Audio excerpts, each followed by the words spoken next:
Задоволство ми е да ве поздравам и да ви посакам добри дојде во уште едно наше спортско дружење на Телма. Ова е новото издание на Fairplay со Јана.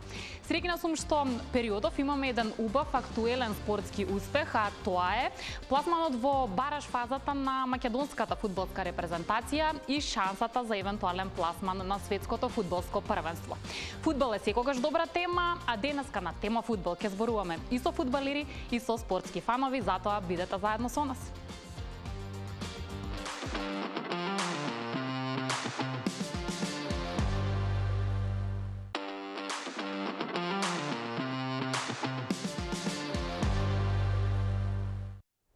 За Македонија на светско, за репрезентативниот фудбал, за тоа како е да се носи националниот дрес, ќе ни раскаже мојот денешен гостин, кој што важи за еден од најдобрите голгетери, како што кажав, и одиграл речиси 50 надпревари за Македонија. Има успешна и богата интернационална кариера со големо искуство, така да и таму имаме доста теми за кои што ќе можеме да позборуваме. Чест ми е да му посакам добри ден на Ѓорги Христов. Добре, Најдо. Драго ми е што ја прифативте поканата, а имаме добра причина, нели? Сакам да ве прашам како вие го доживувате ова што ни се случува? Имаме ли шанси реални да се најдеме на светско? Секако дека Македонија продолжува да го живее овој фудбалски сон, благодарение на овие момци што од прошлата година се учествувале на Европско првенство, ни дадоа прилика да после 30 години чекајки и ние да бидеме дел од европскиот, а дај Боже како што трнале работите и светскиот фудбал. Да. Секако дека ниеден успех не е случаен. Ова група на играчи, да не заборавиме и пред 4 години на некој начин го скршија тој мраз да учествуваат за прв пат на Европско првенство до 21 година. Да. Тогаш, ако не се лажам, беа 3 групи по 4, значи 12. Сериозно. Речи си како и ова што ќе биде сега. Во група со Шпанија, со Португалија и не се сеќавам кој беше. Да. Третата репрезентација. Така да од овие дечки се е можно. Така да и овие дај Боже два надпревари што треба да ги играме.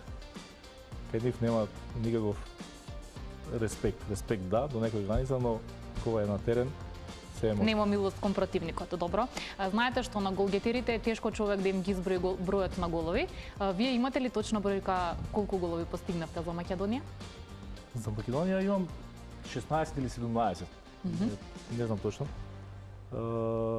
Да, секој драг на посебен начин. Секој своја приказна, некој поубав, некој понеубав, но секој исто се рачуна. Така, имало некој што е посебно важен? И го паметите така добро дека... Па добро, видите, секој играч, секој фудбалер памети првиот деби надпревар, првиот деби гол за репрезентација кога конкретно разговараме. Да. Секако дека го сеќавам на голот против Хрватска, тоа Хрватска трета во свет, јас имав една долга повреда после тешка операција на вкрстени лигаменти, само што се вратив, голот со Ирска, Англија, така да има. Не се многу за да не се сеќавам. Доволно се за да. Добро, ќе се потсетиме и ние малку подоцна на еден од головите, но пред тоа да ве прашам, како голгетер, што мислите? Во моментов ни недостига ли голгетер во репрезентацијата, со оглед на тоа што Горан Пандев веќе го немаме. Сега е малку поинаква ситуацијата во нападот. Да, иако не постои човек во државата кога Горан најави дека ќе се пензионира, условно кажано, од националниот дрес, бевме загрижени. Да. Секако доволно има покажано што значи и благодарение на прецена на него игравме на Европско првенство. Точно. Но ова што после тоа го гледаме, например, за мене нормално, јас како поранешен напаѓач секогаш вниманието со едно око повеќе гледам према напаѓачите. За мене не е изненадување, но пријатно освежување со малиот Милан Ристовски. Не го знам како дете. Да, кога бил во 10 години, младински категории, Така да, добро. можеби не изгледа, но многу користен играч. Многу паметен, кога противникот, еве последниот случај со Исланд, кога противникот на неколку пати направи притисок, тој многу добро реагираше, чувајќи ја топката, изнудувајќи фаул во наша корист, давајќи на одбранбените играчи и везните да земат малку здив. Смета дека си ја врши добра работата. Тоа се ситници кои обичниот гледач не ги гледа, ниту на градски, ниту на Да, ние го гледаме резултатот, нели? Само тоа не е важно, тоа е. На неколку пати ме изненади позитивно и мислам дека Македонија треба да ги гледаме неговите, да. Ако се земи Златко Стојановски, не треба нормално. Пандев е тешко некој што го загради, но имаме потенцијал на таа позиција. Добро, ова е убаво да се слушне, затоа што важни надпревари имаме во иднина. Барди кажа дека му било посебно убаво, до некаде и лесно, да соработува на теренот со Пандев, затоа што Пандев си ја знае многу добро својата работа. Кога ќе се навратите наназад, со кого вам би било лесно да соработувате на терен? Видите, психолошки делува кога Пандев е на терен и нормално играчите очекуваат дека тој треба да ја заврши поголемата работа. Сега кога Пандев го нема, верувајте дека тие свесни се дека нема кој друг. Значи мора тој што е таму, тој да ја заврши работа. Не можам јас или вие од студио. Така. Во зависност до утакмицата, во зависност до противникот, некогаш формацијата е битна, дали се игра со 2, дали со 3 напаѓачи. Така да многу фактори зависат со некого си роден да играш како во тандем, со некого што сака тренерот, селекторот може да направи да ве спои. Таа двојка не функционира. Нема хемија, едноставно како и многу работи во животот. Со сила ништо не бидува. Тука е мајсторијата на тренерот, на селекторот, тоа е добро да го спакува. Да го склопи, да го спакува. Добро, ние, како што реков, ќе се потсетиме на ваши убави моменти во репрезентацијата. Сега правиме кратка пауза, како што кажав, дел од нашите јавни личности ни кажа како и дали навиваат за Македонија, па одиме да чуеме што кажа Марко Новески. Здраво. Јас сум еден од оние луѓе кои што така пратат фудбал. Кога се игра Лига на шампиони, полуфинале, финале, обавезно пратам или некој од јаките тимови и секогаш пратам фудбал кога игра македонската репрезентација. На стадион порано мора да признам дека одев многу почесто, сега послабо.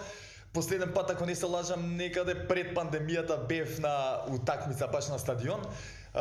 Тогаш играше Вардар, ако не се лажам, нешто куп на Европа, мислам, не ме држете за зборите, се гледа колку знам за фудбала. Иначе имам сега, ми е омилен играч, порано јас сум од времето нели на Дарко Панчев и он ми е се уште така во срцето останат како наш нели најдобар фудбалер. Исто така многу си го почитувам и Пандев.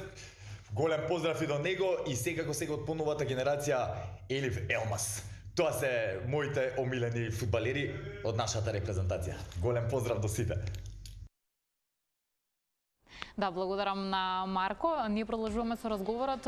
Располагаме со оние играчи со кои располагаме. Не е дека имаме слаб тим, но еве вие да сте селектор.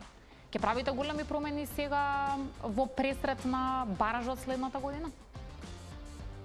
Не треба да забораваме дека на овој надпревар ние игравме без Адеми и Николов. Несторовски исто така повреден. Ние не сме некоја фудбалска нација каде што имаме голем ростер на играчи, па селекторот ќе може да бира. Најважно е тоа што го имаме, најдоброто да го одбере, играчите да дадат тоа што бара селекторот во случајот Милевски пред тоа Мрме, така да иако ќе се навратам пред Европско првенство. Нели многу ја успоруваја таа Лига на нација. Благодарение на Лига на нација сме стигнале до Европско првенство. Точно така. Јас и тогаш и сега го имам истото мислење. Лигата на нација не игравме само ние, Значи Лигата нација беше и за Косово, и за Грузија, и за Белорусија, и за репрезентации многу поквалитетни од нас, па не успеа. И да не заборавиме дека сега ние завршивме втори во групата. А што ако овие квалификации беа квалификации за Европско првенство? Значи ние денес ќе бевме директно учесници на Европско првенство. Така да 10 групи. Ние завршивме како второ пласирани, ние сме меѓу 20 репрезентации во Европа. Така Треба да бидеме среќни и задоволни, нели? Од ова повеќе треба, значи пред Германија само да видиме. Да. И да навиваме за Македонија, мислам дека така и ќе биде. Имаме уште интересни разговори, правиме кратка пауза за реклами, а потоа продолжуваме со разговорот.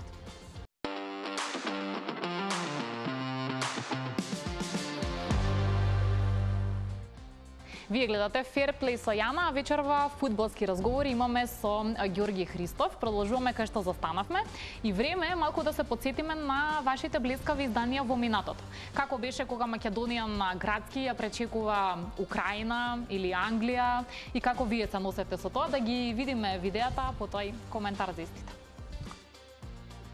On Macedonian, despite a slight groin injury, David Beckham pronouncing himself fit to captain England.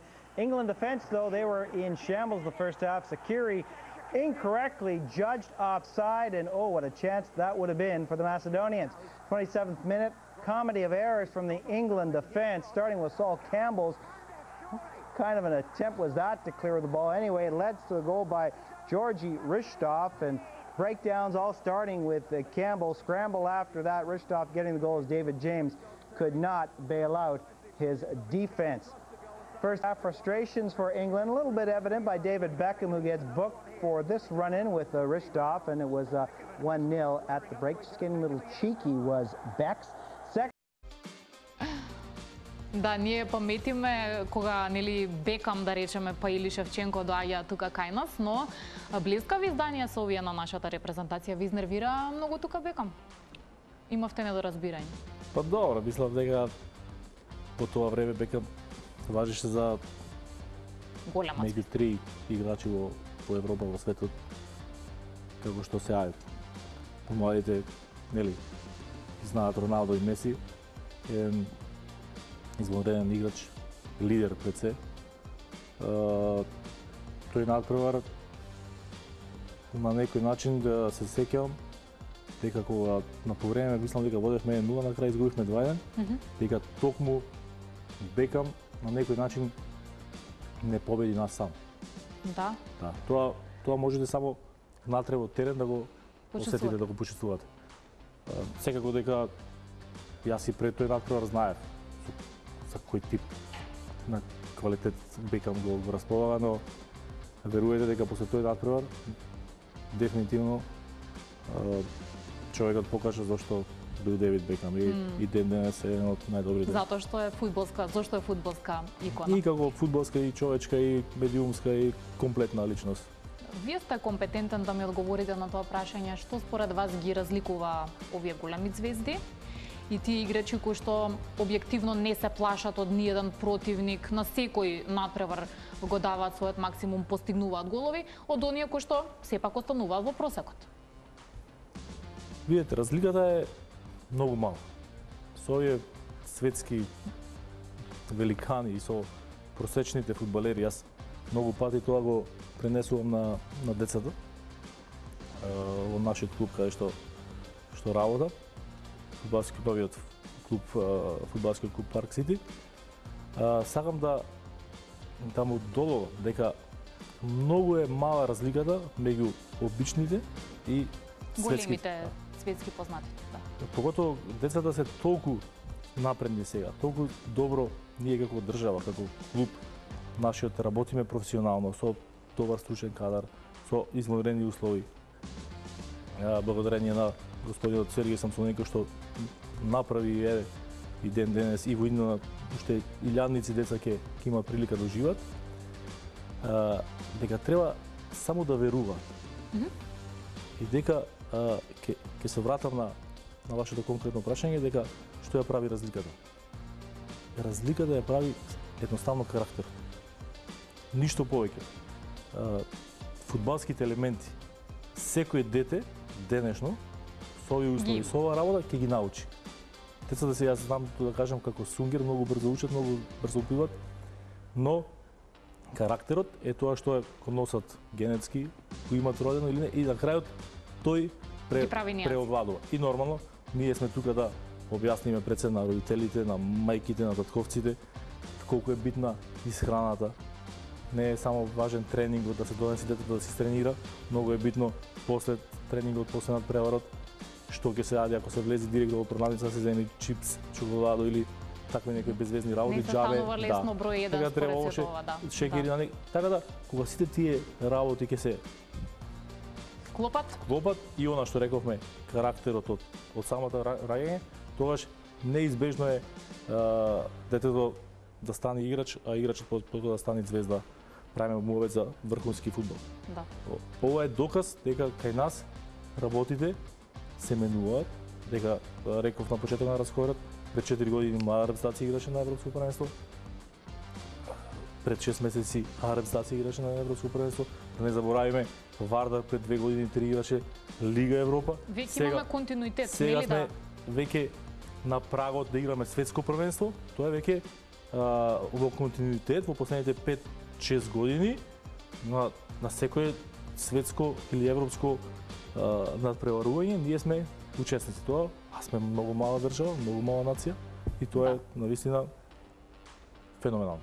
Еве имаме уште неколку јавни личности кои ќе го кажат мислењето за сето ова, па да слушнеме што рекоа пред нашата камера. Здраво, здраво. Поздрав од нашето убаво водно. Поздрав до тебе, Јана, и до твоите гледачи. Многу ми е драго што сум дел од ова интервју. Впечатоците од неделната утакмица се феноменални. Направивме еден историски успех со тоа што се пласиравме во баражот и им посакувам многу среќа на целиот стручен тим, на фудбалерите и нормално многу би сакал да ни израдуваат нас како нација. Видовме дека колку мали работи не прават срекни и верувам дека сите оние малце помалце од 2 милиона жители македонци кои живеат тука дека се радуваат за нивните успеси. Знаеме кои ни се потенцијалните противници во бараж, на Португалија, Италија, Шведска, па и Русија, кои се генерално стандардни учесници на сите поголеми настани мундијали, дали е светско или европско, и само ни треба малце среќа, бидејќи знаењите како имаме. Со голем дел од фудбалерите сум и личен пријател и одговорно тврдам дека се многу воспитани, културни и момци и посветени баш на спортот и на фудбалот, кои можам и нив лично да им кажам дека се идоли на многу млади генерации и заедно со нив гледам дека децата сакаат се повеќе и повеќе да тренираат фудбал и зема фудбалот замав. Им посакувам среќа уште еднаш и како што реков пред некое време направивте товажа со нивните имиња на левата нога за европско, ако се пласираат, одговорно тврдам дека морам да направам и на мојата десна нога, така да се надеваме на голем успех, потребно и спортска среќа и држиме прсти да ни се падне некој полесен противник во баражот, иако нема лесни противници, но да се надеваме на нивното веќе искуство и оној победнички менталитет, бидејќи го добивме тоа што го сакавме, а што го имавме низ години наназад, оној лузерски менталитет. Поздрав од мене и уште еднаш да кажам, не направија горди и срекни. Кога припаѓате на условно кажано малите нации како што сме ние македонците, шансите да се радувате на некој голем меѓународен спортски успех се скоро еднакви на нула. И од тие причини ние сите тоа компензираме со навивање за некакви наши виртуелни херои, кои иако не се македонци, ние си ги чувствуваме како своји. Така јас и Надица го чувствуваме како фаворит тенисерот Новак Џоковиќ, па секогаш кога имаме прилика или патуваме на некои тениски турнири и го гледаме на малите екрани. Но она што ни го приреди македонската фудбалска репрезентација пред некој ден во мечот против Исланд беше еден од оние ретки моменти кои остануваат во нашата колективна меморија. Таа победа не направи сите нас македонци горди, ни го врати достоинството и ни долеа дополнително гориво во испразнетите резервоари на среќа и надеж, која во Македонија скоро и да не постои. Фактот дека сме само на 2 чекори до пласманот на светското првенство во Катар следната година ни дава надеж дека всушност ништо не е невозможно. Целата репрезентација, сите фудбалери беа одлични, начело со селекторот на кој му честитаме. Само храбро, напред момци, навиваме за вас. И ние навиваме за Македонија, се разбира. Секогаш моето финално прашање е: во тие два бараш надпревари, ако треба да се случиме со Италија или со Португалија, например, со Роналдо, сметате дека нема да се исплашиме и дека објективно ние можеме да ја победиме Италија или Португалија? После преворот со Германија, кога пред се самите играчи видеа дека можат секога да победат. Ама со панда. Тоа да реков, значи тоа секако не е исто, но си има и недостатоци и предности. Тоа има стручен штаб, селектор, ќе знае како да го спреми. Иако се посакува и Велс, и Шкотска, секој кој од противниците, значи обратно јас ќе давам одговорот, кој сега не посакува, може ќе се покае. Баш така. Благодарам многу за искрените одговори, па здравје, можеби до година ќе одиме во живо во Катар да гледаме надпревари. Благодарам многу уште еднаш, беше тоа Ѓорги Христов, мој денешен гостин во Fairplay. За крај, ќе слушнете впечатоци од една убава екипа, која што ќе ја гледате и веднаш по ова издание, ова е на некој начин и најава на тоа што тие ни го подготвуваат. Јана, здраво. Здраво. Фала многу што не покани да ти дадеме изјава за твојата емисија Fairplay. И колку што ни кажа твојот продуцент, да ти кажеме, треба каде сме го гледале надпреварот. Бевме на фотошутинг. Да. Да, снимавме фотосесија за Агенда 21. Да, ама после дома нешто се догледа. Па, ја го гледав од почеток и се изненадив. Рано водство 1-0, изедначија прво полувреме, јас како спортиста можам вака полагано да си кажам, и после дојде нашиот диамант, како што кажа коментаторот Ели Фелмас. Прв гол, втор гол, заслужена победа за нашите Или не ми се верува, историја како коментатор си. Јас морам да кажам дека мојот омилен играч е Стефан Ристовски од екипата. Да. Бафе. Да. Мене Столја Димитриевски ми е омилен, а јас во домашна атмосфера, уморна после шутинг, си седнав со моите и гледав колку што фатев. И можам да кажам дека се гледа дека трудот им се исплати и стварно многу ми е мило што отидовме. А и браво за нашите соседи, за србите, што ми го победија мојот Роналдо. Малку бев изнервиран, ама браво и за србите. Браво, ние игравме со Исланд, така? А сега ќе треба... Ами ја да кажам кој ми е омилен, ајде. Алиовски ме бендисва неговата борбеност, издржливост и голем другаре на терен. Пожртвуван, она што како колективна игра е потребно, детето го има, а најомилен спортист ми е Столе Стоилов. Столе. И злато, Столе. да. И така, чао, Јана, доста е. Да, доста е за денешното издание на Fairplay. Благодарам што не следевте. Се гледаме следната сабота, а сега Весна, Игор и нивната екипа почнуваат со Агенда 21. Уживајте во програмата на Телма.